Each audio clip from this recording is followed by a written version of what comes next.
কম বেশি অনেকেই গরুর বট খেয়েছেন, কিন্তু মহিষের বট কি কখনো খাওয়া হয়েছে? মহিষের বট রান্নার একটি মজাদার রেসিপি নিয়ে আজকে চলে এসেছি। আসসালামু আলাইকুম and welcome to my page.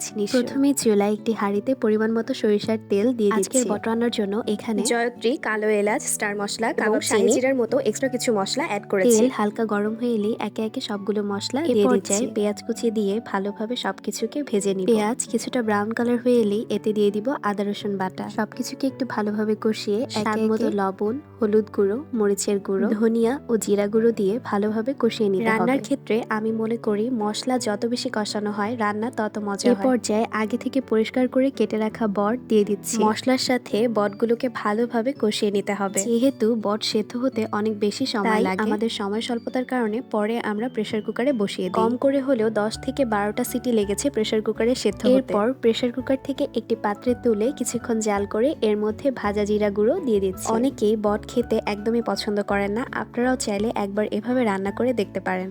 গরম ভাতের সাথে খেতে কিন্তু অসাধারণ লাগবে। তো এই ছিল আমার আজকের রেসিপি ভিডিওটি কেমন লাগলো অবশ্যই জানাবেন। ধন্যবাদ সবাইকে।